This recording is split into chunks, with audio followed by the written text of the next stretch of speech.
the default image of the micro penis is like particularly heavily contested.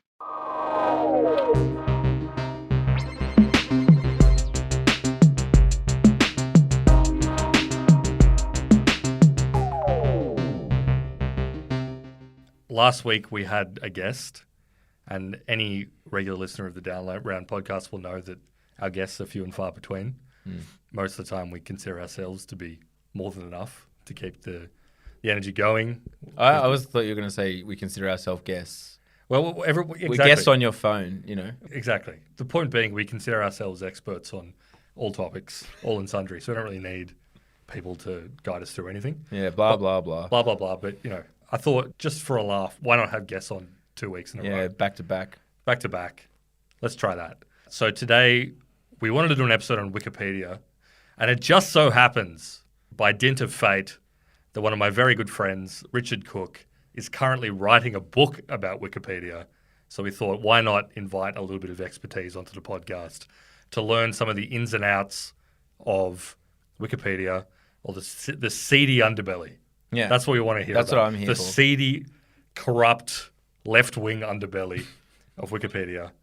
I hope I'm not guiding you too much, but Richard Cooke, writer, raconteur extraordinaire, welcome to Down Round Podcast. Thank you so much.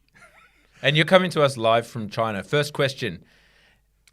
Isn't it ironic that someone would be writing a book on the open web and the world's encyclopedia from China? Next question.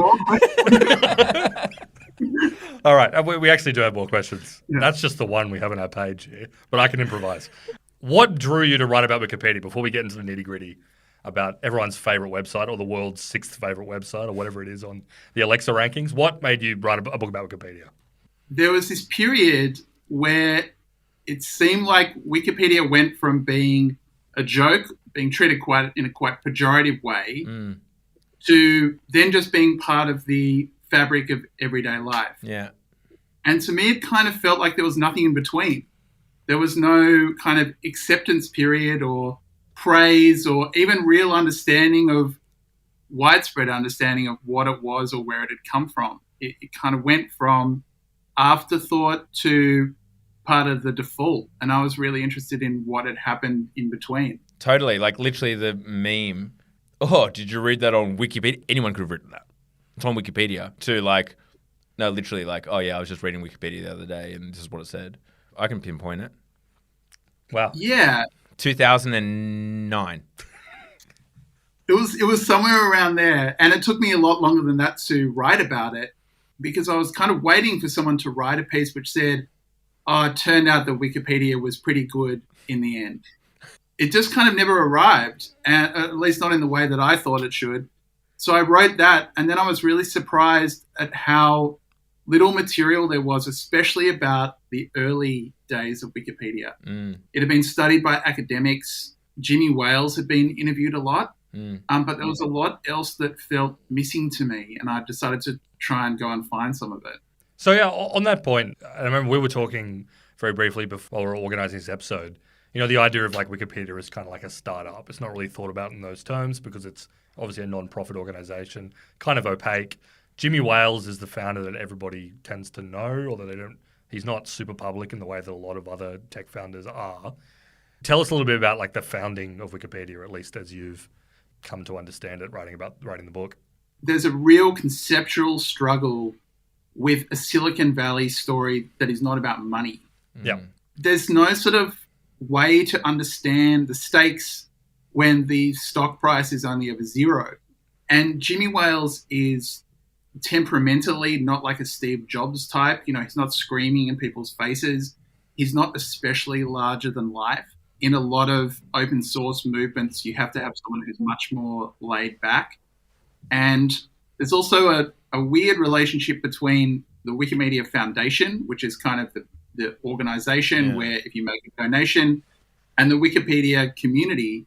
And that relationship can be quite adversarial. You know, the community and the foundation don't always get along. So the other guy that was involved in the foundation of Wikipedia is the Joker to Jimmy Wales' Batman, Larry Sanger. He comes up a lot now because he thinks the whole enterprise is sort of like a corrupt liberal hellhole or whatever it is. So talk about like what was the relationship there between him and Jimmy? Have you spoken to both of them? Yeah, I have. And Larry Sanger took quite a long time to speak with me. He's possibly a little more like the Riddler than the Joker. I apologize. But he's a very unusual guy. And one of the things which is so fascinating about early Wikipedia, when it was still called Newpedia, is that they had this plan to make a very ambitious online encyclopedia. And Jimmy Wales only hired one guy to do this. And he wasn't a tech guy, and he knew nothing about encyclopedias. He was kind of like a PhD grade philosopher. And that turns out to have been, I think, an inspired decision and a highly unusual one. If you were going to start an encyclopedia from scratch, I think very few people would have made that choice, and it ended up being important. Obviously, the concept of a wiki had been around for a little while. I mean, it's still relatively obscure to a lot of people. Probably don't know what a wiki is, but it's sort of like a live website that anyone can edit the pages that live on it. It was a concept that predated Wikipedia, but this, obviously, Wikipedia is the one that made it work. Everyone obviously knows the genesis of encyclopedias prior to Wikipedia, in that you would pay an absurd amount of money to have the whole leather-bound Encyclopedia Britannica, or you'd buy the early digital CD versions of the Encyclopedia Britannica, and there were a few other rival ones. Sort of a status symbol for you to have your house packed with these leather-bound tomes filled with every bit of information about the world, which was crucially all written and curated and fact-checked and what have you by experts. Obviously, the point of Wikipedia was that it was enthusiasts that did it. Was that kind of the vision from what was the root of Jimmy Wales' vision here? Jimmy Wales had what he called an obvious idea, which was for an internet encyclopedia. One of the surprises doing this book is how mature internet encyclopedias were before Wikipedia came along. I think we have a kind of mental picture that, Encyclopedia Britannica was like people riding around on penny farthings making a product that was 200 years old. Yep. And in fact, they had been doing computer stuff for decades and had a full internet edition of Encyclopedia Britannica supported by ads before Wikipedia existed. What they couldn't do is make money with that. And it wasn't Wikipedia that killed them. It was Encarta, the Microsoft product, the Microsoft Encyclopedia, which Bill Gates took quite a personal interest in. It had an internet component by then as well. And even Encarta found that they couldn't keep it up to date. This was the hard part. Once it's on the internet, there's this attitude like, I should be able to, look up the Indian Ocean tsunami. And Microsoft and Britannica were just like, yep, we'll update it frequently. And it turns out to be almost impossible to do that and pay for it at the same time. The Wikipedia innovation was obviously it can be completely up to date at any time. It's kind of like a joke now at the point that as soon as something happens, there is some obsessive Wikipedia editor got their finger on their mouse ready to like add the death date for a celebrity, create the Wikipedia page for like some natural disaster that's occurred, completely ready to update things within milliseconds of it occurring, or maybe like ahead of it. What was that? I remember was it you that was telling the story?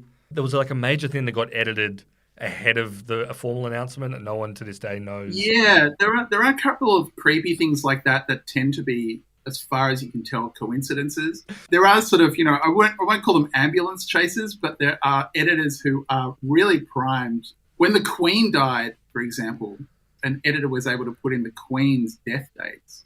They had other people on Wikipedia congratulating them about what a get that was. I mean, that's a real prize, right, to be able to put in the Queen's death date. And that's because forever in the chat section or whatever of Wikipedia, the discussion tab at the top, which I guess if people don't know, any page you can kind of see what all the mods and the editors or whatever have been discussing and editing, and there's a history of all the changes. That person's handle will forever be there as the person who made the edit for the Queen's death date, right? That's the prize. That's right, yeah. And it's a little bit of inside baseball, I don't think many people are going to go and find out who did that. But within the sort of subculture of Wikipedia editing, that's a great get. Oh, for sure. Especially if you're in kind of cyber utopia world and it's like Wikipedia is the encyclopedia, which it is right now, right? It's the best encyclopedic resource that we have. If this is going to be around in 1,000 years, I mean, people still want to know when Queen E died and forevermore. Who was the big dog that had his finger on the mouse? Yeah. That's more important almost than the event itself, in my view. Well, I guess like we can get into some really kind of philosophical kind of history of history stuff, right? Sure, yeah. That Indian Ocean tsunami example is a real one that people realize, like, oh, there's just been this huge event, where very large numbers of people have died and there's been huge destruction. And then, 3-4 years later, they're looking under tsunami on Encarta or under other entries. There's just nothing about it. They haven't updated it. They were already kind of conceding the ground to Wikipedia by that point. Because it's a money thing, but it's also like a labour thing, right? I mean, the Britannica, whether it was on CD or whether it was in leather-bound tomes, had like a really rigorous editorial process that took a long time. Whereas this obviously introduced the logic of kind of Web 2.0 I don't want to talk about that too much because it was a dark time in history. But the idea of like a live website that could be edited by regular people contributing their views. And the fail-safe was that if you put something up that was wrong or biased or stupid or vandalism, there'd be some guy who's made it his entire life to fix the thing that you just did to the internet, and then have that scaled to tens of thousands, hundreds of thousands of people. It's just something that like a centrally organized encyclopedia would just never be able to do. It's just not possible. In a lot of ways, it's kind of like the Quibi versus TikTok. If you want to pay lots of money for your content, like for this highly produced content, especially in like a short format, you're competing with like a TikTok of the world or whatever who's getting all their content for free. Yeah, totally. Yeah, it just can't. There's absolutely no way that it can keep up. I've spoken to the people who were working at Britannica at that period. And what would happen is that someone would write them a letter saying there's a mistake in Britannica, and that would get filed. As I was spending a decade preparing the next edition, someone would go through all of the letters and fix the mistakes. I mean, that's a laborious, expensive project. And if the edition's already been prepared, it's possible that the mistake might go through anyway. Yeah. Yep. I want to get very quickly back before we get into like in particular, I want to talk about that cultural aspect. But just for clarity, so Wikipedia is obviously funded by people making donations, correct? Yes. But that goes to the Wikimedia or whatever foundation. Not all that money goes to Wikipedia, the website.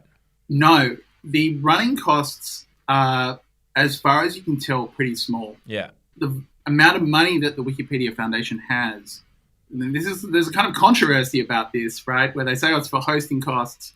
The hosting costs seem to be covered. So there are people within the Wikipedia community who say that the foundation should not solicit for donations at all. They sometimes get very angry when, they put ads up saying, keep Wikipedia online, because they say, hang on, Wikipedia is not going anywhere. We've got the hosting covered. So it can be going towards things like fostering Wikipedia's development in the developing world, where volunteer editing is much more difficult to do, for example. But I think the average person who's like donating money to the Wikimedia Foundation still thinks, oh, this is going to the fact checkers. This is going to Wikipedia. And a lot of it is not. Yeah, right. And there's a lot of it going to like woke causes. I saw that on Twitter. Can you confirm or deny? That's another controversy, which I'll probably stay out of for now. And about how woke Wikipedia is, this is certainly like the Larry Sanger line of criticism. The Elon Musk line of criticism is that Wikipedia has gone woke. They tend to say that about a lot of things. Larry Sanger has been kind of making a number of criticisms of Wikipedia for a long time. And that's the one that gets him invited on Fox News. Yeah, totally. That's when you see him. He's on Fox News talking about how it has liberal bias. But it's kind of like, people have been alleging that about Wikipedia since day dot, right? Obviously now it's in vogue to say everything is woke and, all these institutions are corrupted by wokeness or whatever. But the liberal bias thing on Wikipedia is like George Bush era criticism. Conservapedia is the classic funny example of the guy who tried to make the Wikipedia that doesn't have a liberal bias, and it's like comically in the other direction. When you get to dig down to the root of it, a lot of them are like, you go to the page for gay marriage and it's not expressed in purely negative terms or whatever. It's like the core of their complaint. It's an old criticism, right? Yeah, I mean, Conservapedia at the moment lists Joe Biden's politics as socialism with Chinese characteristics. Yep. Okay. Okay. True. Next. So that gives you an idea of where the counterweight is. Despite that, it's managed to sort of stay out of the culture wars for a really long time. Yeah. That's another thing which might keep it one of the least worst places on the internet. Well, I guess you can always point people to the discussion page, and it's like, well, if you've got a problem, feel free to have this inane debate on this page for the next 14 years. With some of the most pedantic people on the planet Earth, the floor is yours. You can walk back the wokeness. You just need to engage. Put your face in the trough. Yeah, you just need to win this argument by exhaustion with someone who is not going anywhere. Can you give us some examples of those arguments, right? Because that is like a classic absolutely. Trope. There's one which I encountered by chance, which is there's this great researcher about Wikipedia. His name's Brian Keegan. And I asked him, did you used to or do you still edit Wikipedia? And he said, yeah, I was quite involved, but I stopped. And we talked a bit about why he stopped. And he was once editing the page for Joseph Priestley, the British scientist. And he noticed that the picture of Joseph Priestley was on the left-hand side of the article. And usually the pictures are on the right-hand side of the article. And so he moved it over and someone else moved it back. And that started an edit war, which ended up being 60,000 words long. Was there any justification for why it should be on the left rather than the typical right? I haven't read the justification. It's only 60,000 words. Brian Keegan, after involvement with this, was like, I seem to be wasting my life. I have valuable work to do as an academic. There's ones like Star Trek, The Next Generation, had a gigantic edit war about whether or not there should be a colon between Star Trek and The Next Generation or not. There are some huge, huge, epic kind of Napoleonic scale edit wars over stuff like that. Totally. Well, this is one of the, because we're getting into the culture conversation, which is what's most fascinating to me. And I think it also feeds into like this idea of it having a certain kind of bias, is that editing Wikipedia and being someone who's very militant about correcting edits, getting into the talk pages, invites a certain kind of person who is maybe different to the sort of person you would get to edit a traditional encyclopedia. There would certainly be crossover, but it invites a certain kind of pedantic weirdness and a very singular focus, which is in some ways probably great for what Wikipedia is, and in some ways maybe creates natural issues, right? Have you met many super editors or spoken to many super editors? Yeah, I have. So describe their vibe. So the vibe ranges, right? And James he's really dialed into one of the things at the core of Wikipedia. And it's so much at the core of it, I haven't quite figured out how to talk about it yet. Someone very senior in Wikipedia once said to me, Wikipedia is a city built by Asperger's. And that turns out to be like wildly true. But there are also these kind of distinct phases. And I know you guys talk about enshittification a lot, why a site is good and then it goes to seed. And my kind of working theory about one of the reasons why Wikipedia has not been enshittified is that in the early days it attracts people who are creative and pedantic. And then in the second phase, it attracts people who are pedantic and attracted to rules. And those people form almost this kind of like Asperger's honor guard of maintaining Wikipedia as it is. Which is like the downfall of forums, but in this case, it's a win condition. If you're fighting a rear guard on behalf of a pretty mature encyclopedia project, yes, it means it plateaus. Yes, it means that people trying to contribute to it in a positive way find you very difficult to deal with, but it does maintain it. Yeah. But what spurs these people on? Some of them it just does seem to be pathology. Like, especially at sort of admin level, if you have Wikipedia meetups, for example, admins are rarely there at in-person events. That's tough. They seem to be following quite a different impulse than like writing an encyclopedia. And I know that some Wikipedia local chapters, like Wikipedia Poland, actually brought in psychologists to try and get admins to chill out a bit. And sorry, explain what an admin does versus an editor. So an admin is kind of, they're the people who can make decisions about ending something like an edit war. You know, when people have a months-long argument about whether or not Chopin was French or Polish, they're the ones who come in at the end of it and make a determination. Think about that power, if only. There's something about the pettiness of the power and the fact that you can exercise it from the comfort of your own home that to some people is very, very attractive. I mean, it's playing God. Yeah, or playing a demigod, or playing a lawyer. People talk about wiki lawyering a lot. Yeah, right. And it does become a bit like being, you know, once you know the policies, it's a bit like being a constitutional lawyer. But how do you become an admin? Because these are unpaid roles, correct? Yes. And how do you become an admin?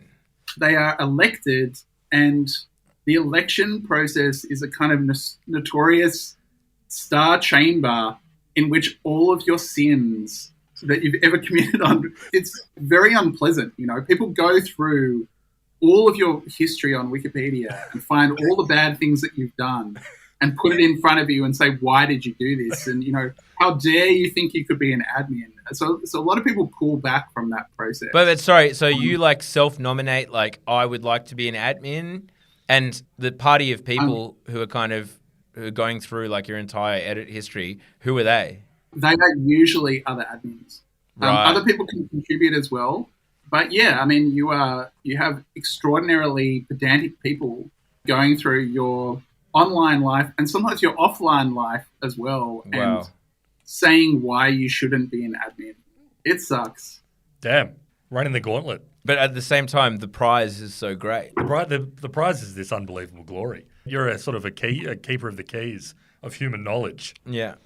There's definitely an archetype. It becomes almost a little bit of an inside joke if you meet someone who has made a very large number of edits to Wikipedia. The next question is kind of then, when were you banned? Because it does seem that there's this life cycle where people get overinvested and then they get overexcited and then they have to sometimes be forcibly removed from the project. And some of those people, if they have made Wikipedia kind of their reason, their life's work in some cases, that is a full-blown existential crisis. Yeah, of course it would be. Sorry, I know, like, I don't know if it's because you're in China or what, but like, first we have the struggle sessions, then we have the kind of dedicating your life's cause, and then being found to basically be like unworthy. Anyway, sorry, there's just all these kind of crazy parallels going in my head. I need to watch what I say. I think the more natural parallel, and this is not a coincidence and not just saying something I'm saying because I'm in China, is role-playing games. Yeah. It's kind of like grinding to level up in a way. Yeah. Yep. Number go up. Yet another fundamental tenet of Down Round is that people like to see number go up. They love to see number go up. Number go up on Wikipedia is edit count. Yep. Yeah. This is one of the theories about why people started deleting more than they were writing, because deletions were an easy way to pump your edit count. Right. And when we're talking deletion, like page deletion or just like a few words here and there?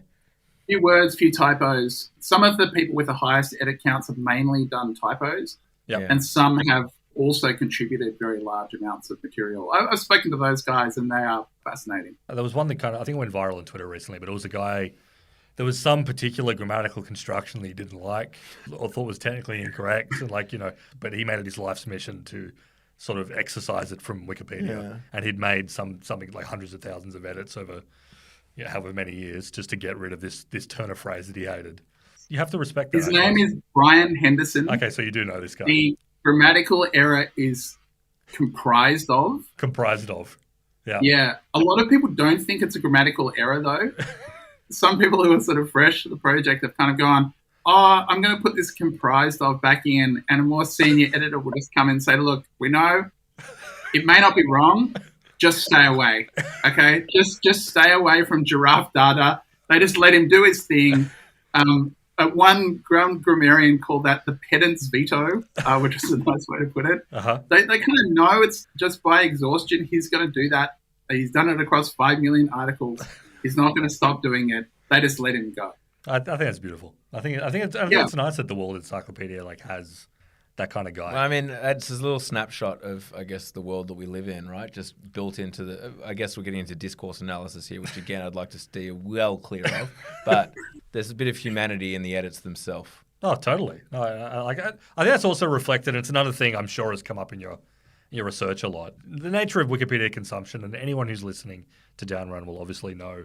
There are two ways you can use it. One is you want to find out something in particular, so you go to the page and you read it, or you read the section of the page that's relevant to you. Or you sort of like start somewhere and just click around, and eventually you're like reading list of kings of Bohemia from the 16th century, and you're clicking on those guys and reading a bit of whatever about them. But like in terms of reflecting society, you quickly learn there are objectively relatively important topics that are scarcely covered, and there are subjects which are objectively not super important, like let's say like a very detailed synopsis of all 900 episodes of some obscure anime that is covered in excruciating detail, whereas some like 19th century French scientists who's super important gets 2 paragraphs and gets stubbed in the Wikipedia parlance. I assume that's something you've encountered fairly often. Yeah, there's even a term for when you compare 2 of these articles. So a famous example is when you compare the article for Knight with the article for Jedi Knight. And the result is called a wiki groan. And people have put together very funny lists of wiki groans of which has the dedication and which doesn't. That's kind of probably not as extreme as it used to be, but it still definitely shows you what people prize versus what they might claim to prize. Because there are some classic examples you go back and read and realize that someone, a discerning editor, has been like, well, we probably don't need 40,000 of these words about the Loch Ness Monster. Like, we can probably cut that back for this creature that's probably not real. I know that cryptids are a great favourite of yours, oh, totally. James. Absolutely. There is a guy who specialises, because, that people don't just contribute words to Wikipedia, they contribute photos, Yep. They contribute drawings, and there is a guy who specialises in drawing all the pictures of the cryptids. Yep, of Bigfoot and so on. Yeah, that you see on Wikipedia. He's sort of dedicated himself to that. So I think he's quite talented. I think that's noble work. If they're not going to find a photo of it, because it's not real, they may as well get it out. Speaking of contributions of photographs, one of the great subcultures on Wikipedia is people who really want their genitals to be the photo on like the page for penis or the page for whatever. It must be theirs. And there's like a weird little edit war of people who like fight to upload to be the canonical picture of a penis on Wikipedia. This is a bit of a spoiler, but, seeing it's down round. On Wikimedia Commons especially, it has people who are exhibitionists who have realised that they can upload pictures of themselves in all sorts of situations, largely uncensored, and that other people will be forced to look at them. And there's all sorts of images where being the default image is like highly contested, but the default image of the micropenis is like particularly heavily contested. So I reached out to the guy who is like the incumbent micropenis holder on Wikimedia Commons. I made a bit of a mistake when I reached out to him, which is that, hey man, huge dick. I did an email interview, and I usually avoid email interviews, and he just sent me a very, very large number of unsolicited photos of his micropenis. Right. Like a very large number. Well, look, I'm still hearing from him now. You left the gates open to a committed exhibitionist. You've given him an avenue of communication. And I asked him, one of the first questions I asked him was, do you fulfill the diagnostic, like the medical diagnostic criteria for having a micropenis? And that was just catnip. Of course I do. Well, again, I'm glad that people have an outlet. And then when you have, as we've said, regardless of yes, it's like one of the central repositories of human information now, most popular online encyclopedia, one of the most popular websites on the internet. But because it is that, it's also just going to be like a platform like a social media platform. It's like people are going to exercise like their weird social impulses on there, as well as the desire to like share information. Oh, yeah. And obviously, like, some of those pathologies make themselves known on like the discussion pages, but like it probably also brings us to like vested interest to a certain extent. I mean, I know that, you know, from again, because SEO fucking ruins everything. From an SEO perspective, obviously Wikipedia is seen as like high authority domain. So if you can get Wikipedia to link to your website in the references or whatever, blah, blah, blah, blah, that boosts the SEO of your personal website. And so people are constantly doing that, as well as I'm sure nation states. Like, what have you kind of come across maybe some of the most obvious or crazy examples of like some vested interest attempting to get, I guess, what we consider truth to be to their liking? That's a great question. And one of the surprises to me, obviously there's a lot of stuff which goes on in what I've come to think of as kind of dark Wikipedia, you know, people like marketing firms and security services manipulating it. But I'm kind of surprised there isn't more of it, to be honest. You know, the amount of like sort of marketing people who leave it alone is really surprising. Some of them got busted early on, and they seem to have kind of taken a step back and let it do its own thing. I guess there is that like big banner that goes across certain pages being like, we think that this page was basically edited by commercial interests or whatever, which isn't a good look. Yeah. That's right. And one of Wikipedia's biggest critics tried to do a startup for paid editing of Wikipedia, where, you know, you would get people to edit pages on behalf of your company. That does go on. It's definitely still happens. And security services do it as well. Like, there's definitely governmental and security service manipulation of Wikipedia. Yep. It tends to not stick, as far as I can tell, on English Wikipedia because it's so big. But there are definitely smaller language Wikipedias where the manipulation is easier. And there are some nasty examples where, say, like Serbo-Croatian Wikipedia was pretty much, large parts of it were pretty much controlled by fascists for a significant period of time. Yeah, right. The Polish government has done stuff where they've sort of put revisionist history either with people affiliated with them or directly, and that's stuck around for a while as well. So it does happen for sure. Yeah, I was actually wondering about the non-English Wikipedia universe, because obviously English Wikipedia is the largest edition and it's the one that gets spoken about the most, gets clearly the most attention, and it's most central to sort of like the English language culture, I guess you could say. Like the non-English Wikipedias, and sort of is the culture any different, the way they operate, the way that people think about them in their native countries? Yeah, absolutely. And I mean, even just as an Australian, English Wikipedia about Australian topics, they seem significantly less accurate to me than on American or UK topics, just because there's so many fewer people who can pick up those errors. There are some cultures which seem to be like really natural fits for Wikipedia, especially small kind of languages like Basque and Hebrew have very, very active Wikipedias. Yep. And then some very big language groups like Hindi is a well-known example. The number of Hindi speakers versus the number of Hindi Wikipedia editors, there's a huge discrepancy. At one stage, you know, there was 1 billion Hindi speakers and something like 12 active editors in Hindi. Yeah, wow. Because Hindi speakers also, if they could edit Wikipedia, usually could speak English. So they would just edit in English instead. So sort of the big question, which I think drives some of the book as well, and why I like to think about Wikipedia as well, we've sort of elaborated a lot of its problems, you know, but whether it's biased, whether it's controlled by security state apparatuses, which is sort of like the left-wing version of the it's too woke critique. That's like that side of politics argument instead. And, you know, the various other problems with it. But at the same time, it's also a utopian internet project.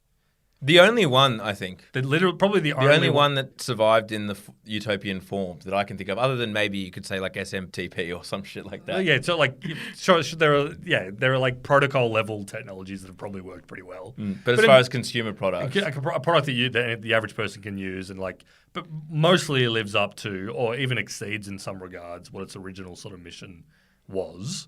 It hasn't gone through, as you said, eloquently sort of like the enshittification that social media has gone through, where it's sort of like hit the limits of its capabilities and has like regressed into. I think one of the things with enshittification is like the experience of the user is basically intentionally worse due to like commercialization, right? Like a product gets intentionally made worse just in order to like, give vested interest money. Yep. Just like, well, Wikipedia, when it shows me that nasty banner, which I'm now learning is unnecessary.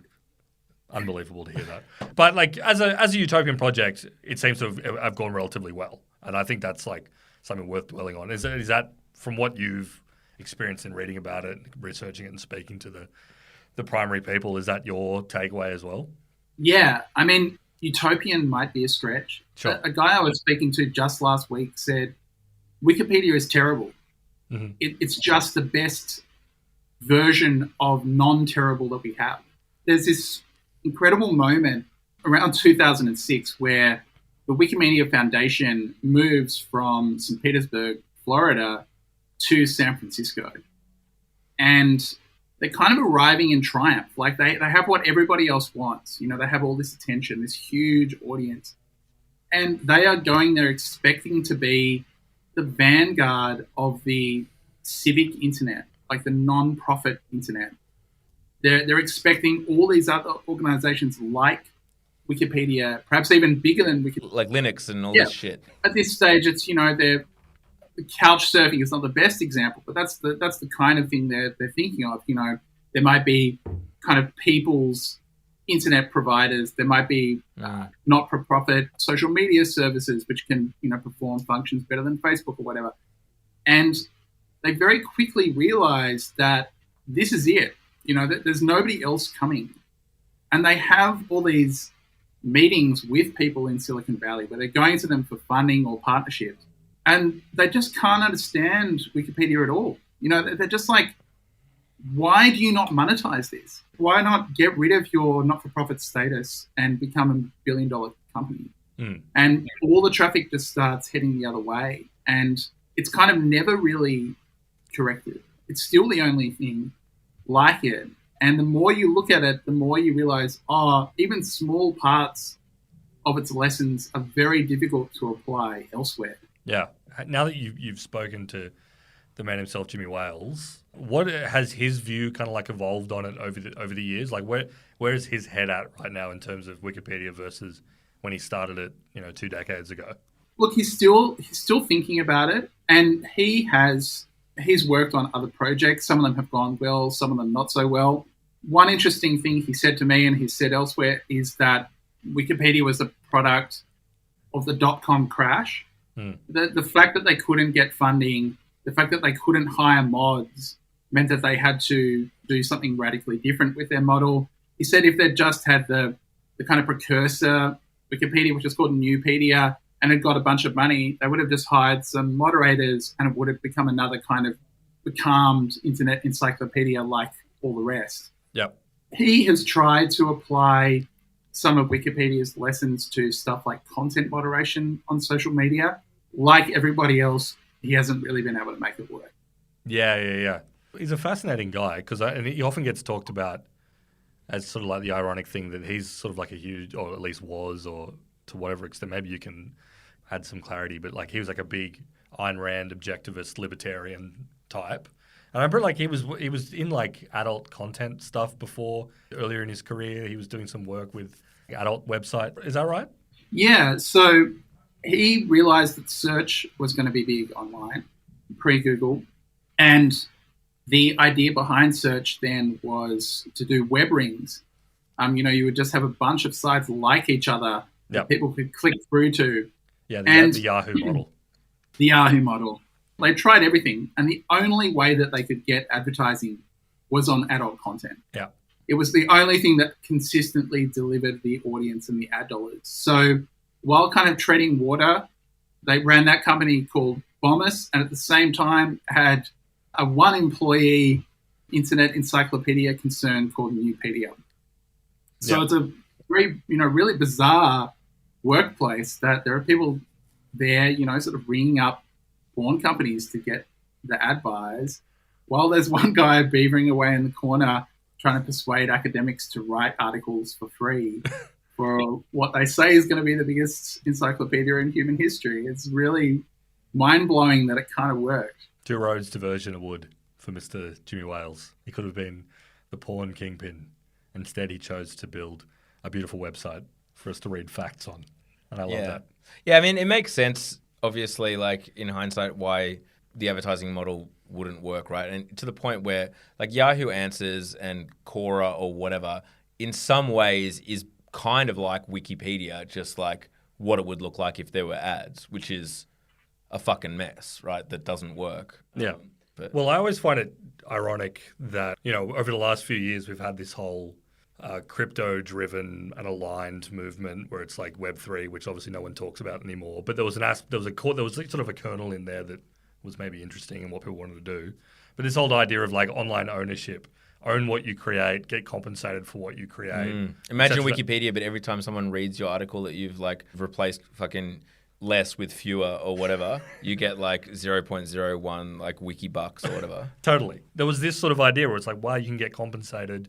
You can own the piece of the internet of the value you create. And then obviously that hasn't paid out at least yet, and maybe never.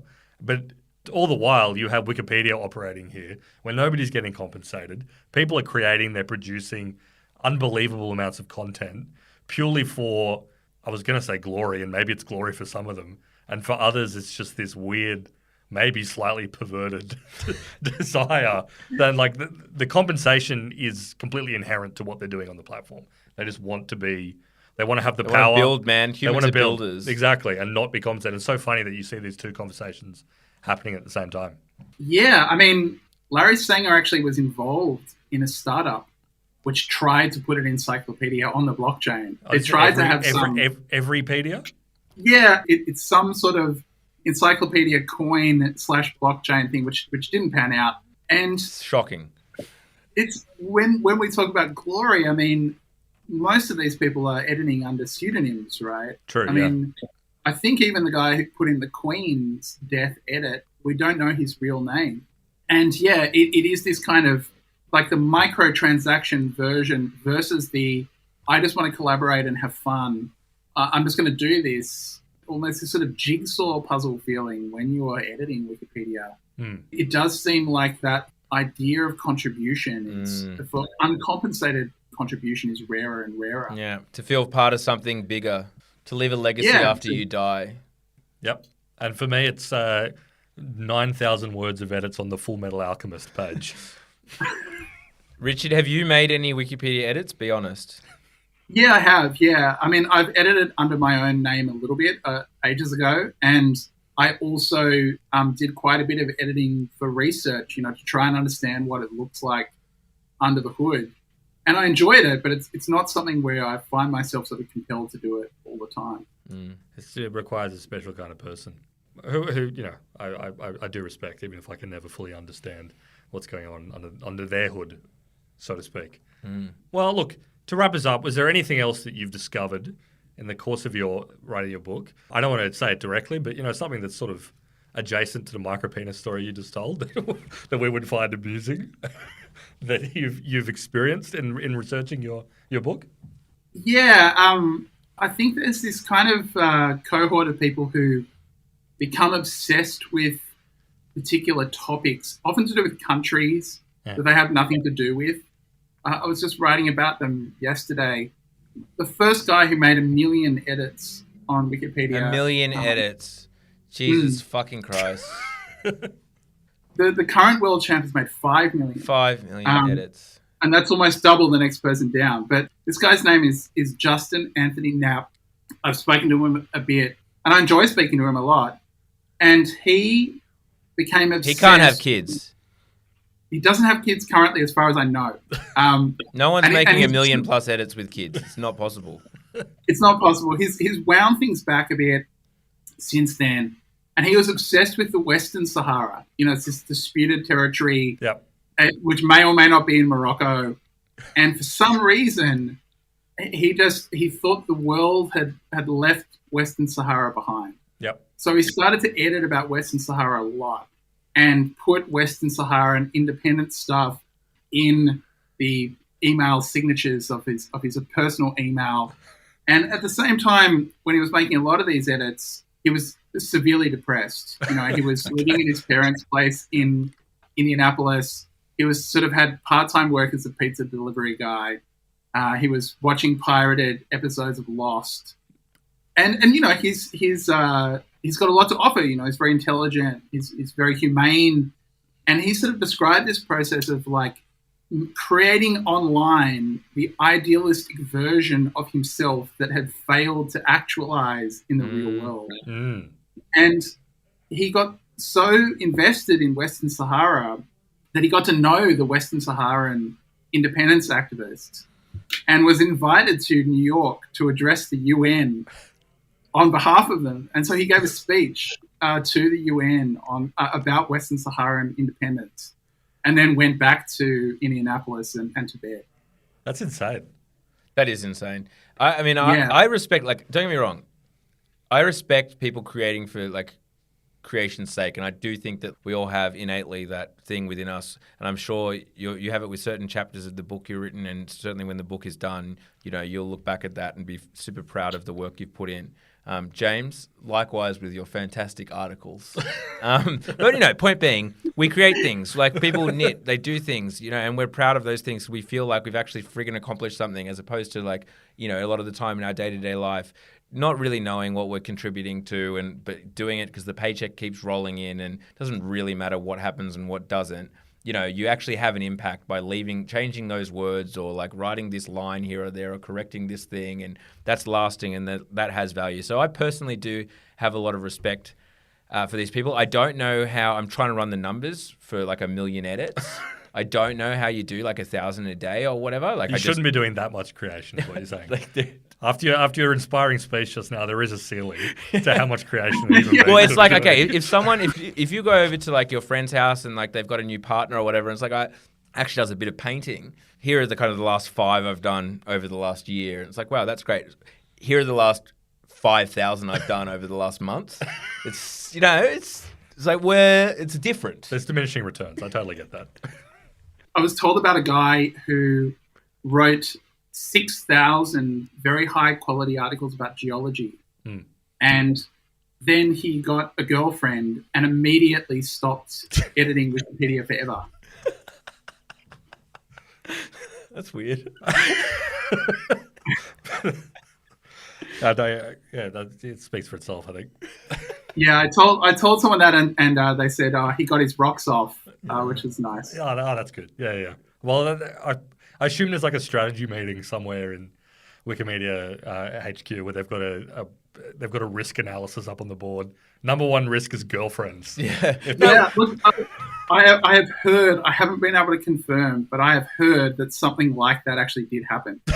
But they were looking at risks of the project, and one of them was essentially people having personal relationships. To end with, though, like, we like to talk about the powers that be, the invisible hand, of course. Am I on the right podcast? I don't know. Is this Alex Jones? Yeah, exactly. What are the conversations they're having at the foundation? Like, what are they talking about day to day? Like, what worries them, blah, blah, blah? AI. Yeah. AI definitely worries them. Because presumably every AI has just scraped the shit out of Wikipedia. Totally, yeah. Wikipedia is the corpus for training AI. So what happens then if you reintroduce AI to write Wikipedia? You can end up with this kind of informational grey goo scenario that people are worried about. It's a powerful tool, but a dangerous one as well. They talk a lot about like movement stuff in how do you represent the global majority or the global south in Wikipedia. It's very interesting and difficult. They talk about how fragile Wikipedia is, that, they're very conscious of the fact that it kind of hasn't been enshittified, and that when it does happen, tends to happen very quickly. And they talk about a lot of nerdy, very technical stuff around copyright law and freedom of panorama and legal risk. What tends to keep them up at night is risk to individual Wikipedia editors. That came up over and over again. Interesting. People who might go to jail or worse for editing Wikipedia. Yep. They really worry about them, but also have a kind of policy of just respecting people recognizing their own risk profile. Because, there was just a story the other day about the Saudi guy who went to prison for ages for tweeting about Mohammed bin Salman or whatever. And you'd wonder about what the same sort of thing happening to like a Wikipedia editor writing something negative about Neom or the line, which we would never do. Just to be clear, we're radically positive about the line and Neom. But yeah, no, I can see why that would be a life concern. But yeah, also their desire to sort of remain above the fray on that kind of thing too. Yeah, for sure. And also, I'd like to add that we're obviously very positive about President Xi's continuation of lifting people out of poverty. Well, so am I. I'm glad that you brought that up because I'm very happy about it. Yeah. Thank you so much, Richard. This has been fantastic. I think it's been an awesome look under the hood of Wikipedia and the strange people that make it work. Yeah, we'll have to get you on when the book drops, or at least put some kind of affiliate link if we can have like 20% kickbacks or something 50% like that. 50% is sort of our usual rate, but I don't know, we'll see. We'll figure something out. Have you got a title for the book yet? Yeah. I had a title. I guess the publishers will dick with it. Yeah, I'm sure they will. It was going to be called Hello World, which were the first words written on Wikipedia. Yep. But when I spoke to Jimmy Wales, he couldn't remember exactly the syntax of how he had written it. And also there's another book called Hello World, and then I decided I didn't like it anyway. It might be called Any Fool in the World, which is when the concept of the wiki was first introduced. The guy who talked about it said this would mean that any fool in the world could edit the encyclopedia, and I like that. Yeah. That's good. Do we have a prospective date when it's going to release? It'll be sometime next year. Some of the people have taken a while to speak with me, and there's a few more sort of interviews coming through right at the very end of the process. So fingers crossed it's all done in the next couple of months and should be out sometime next year. Amazing. We're all looking forward to it. It sounds like a fantastic read. So thank you again, Richard, for joining us on Down Round. It's been wonderful. Thanks guys. It's a pleasure.